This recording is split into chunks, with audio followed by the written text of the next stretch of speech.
Tucker Carlson, one of the biggest voices in the US, wouldn't be platformed. Well, they're working people on wouldn't it. be able to. They're working on it. Tucker Carlson. Well, I mean, look, all you need is a billionaire like Larry Ellison to gather a group of pro-Israel billionaires and maybe buy out Google and mess around with the algorithm so Tucker Carlson doesn't really have much influence anymore. I mean, that's currently what they're doing with TikTok, is it not? So it's not the Jews, I want to be clear. It's the pro-Israel Zionists who do this, and they do it through a tremendous amount of wealth and influence. It's that simple. It's not a conspiracy. They're doing it in broad daylight, and they're bragging about it. I started researching the Larry Ellison story. I think Candace talked about it. Someone sent me the clip. And the acquisition of TikTok. I didn't know Larry Ellison's support for Israel. Sorry for my ignorance. And I started reading into it. Like, holy Scary, shit. right? And I looked at the report, the 12 Tribes report. I'm not sure if it's been confirmed or not by Grey Zone. Apparently, a group of 12 pro-Israeli wealthy or influential people coming together and working together to, what are they? Let's see the list of things they did here. They donated a lot of money for the objective was to, guerrilla strategies to try to dox activists, pro-Palestinian activists, infiltrate social media, spread disinformation, pressure universities and employers to fire or blacklist their pro-Palestinian supporters. Maybe they had some sort of impact on what's happening to you, and the heavy focus on U.S. campuses. And also, I saw the appointment of Barry Weiss in August as a New York Times editor. Sorry, ex-New York Times editor as a CBS News editor. And lastly, Erica Mindel, who was in the IDF, not a pro-Israeli person, in the IDF, who's been hired not just to work at TikTok, but she's been hired to lead the, I think, content moderation. Over at TikTok, yeah, that's true. Yeah, and there's been reports that pro-Palestinian content is down by about 70% there. Again, that's unconfirmed. How much of this is theory and how much of it is fact?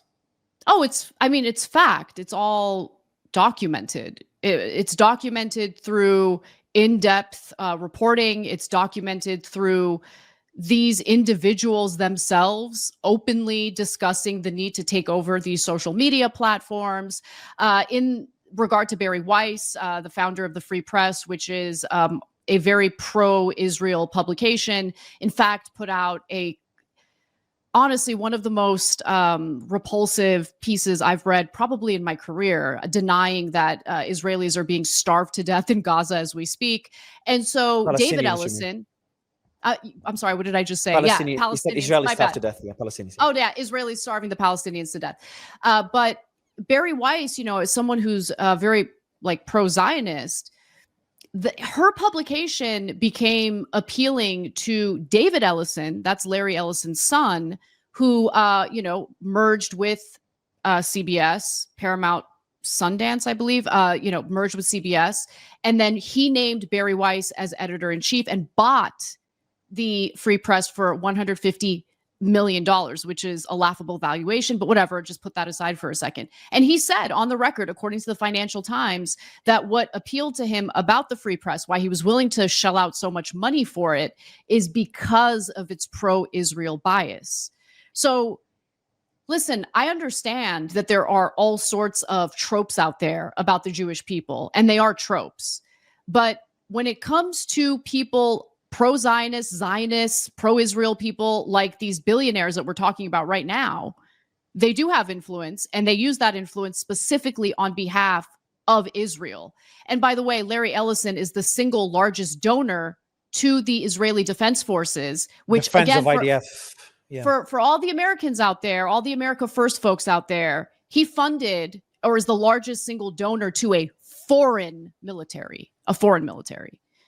So another thing that's surprising is they also hold these dinners, I think once a year, and all these wealthy people come up. I think it's in the Beverly Hills, and that's the Friends of the IDF. That's where Larry Ellison was the biggest donor in 2 years, 2014, 2017.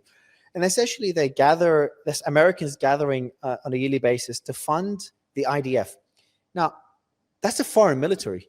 Like, imagine if I told you Americans come together on some campus to fund the Russian army or the Ukrainian army, or even a European army, the German army.